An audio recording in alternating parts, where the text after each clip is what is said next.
Have you been advised of something going on at Kroger? Check, we got an active shooter.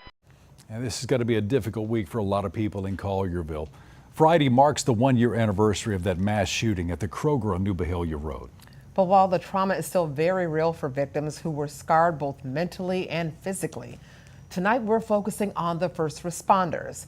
They have their own anxiety after seeing their friends and neighbors hurt and, of course, running for their lives. And at the same time, all are doing their best to take lessons learned that day on how to better react if and when they're needed again. Okay, well, tell me exactly what you heard. They're still shooting, ma'am. A lot of the thinking about it doesn't really come until after.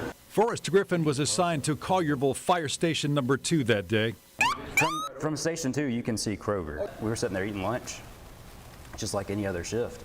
And we went out and people started telling us that there was a shooting at Kroger. So we actually got on the radio and called dispatch before they ever alerted us. Have you been advised of something going on at Kroger? Check, we got an active shooter. That's not the call a paramedic expects on a sunny Thursday in September. And that day is still very fresh in the mind of every first responder who was there that day. We immediately had, I think it was 8 or 9 patients in the rear of Kroger all at once. So my engine company and I believe Tommy's engine company arrived with us pretty close to the same time. We immediately had an overwhelming number of patients that we immediately started trying to triage as far as their level of injuries, their severity, their priority of transport that we needed to assign to each of them. Remarkably, of the 13 who were shot by the gunman, 12 survived. And those 12 lives weren't the only ones changed forever.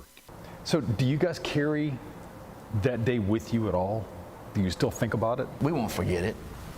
You know, I walk in that grocery store every now and again. I look around and make sure of my surroundings.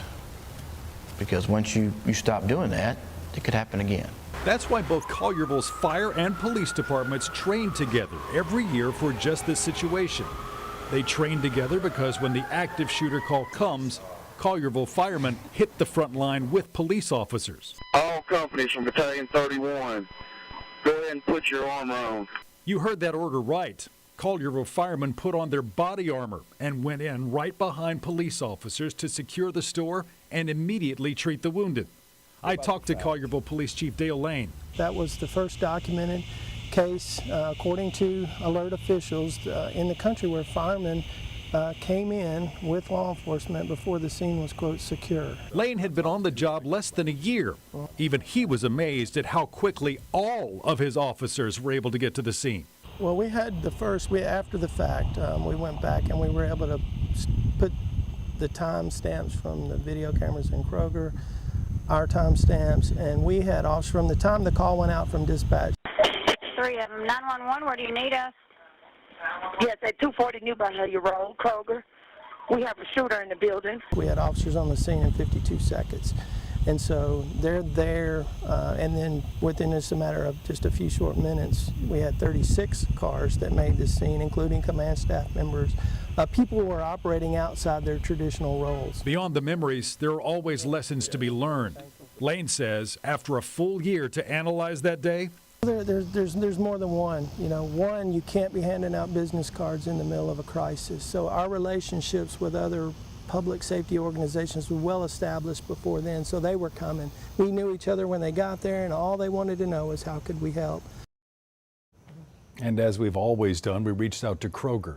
Kroger did release a new statement today looking back on what happened last year. And then that statement, they read, quote, "What happened at our Collierville store on September 23rd, 2021 was senseless and heartbreaking. The life of Olivia King will forever be etched upon our hearts, and she will never be forgotten. We are grateful to Collierville Police Department, first responders, and the many heroes who emerged that day.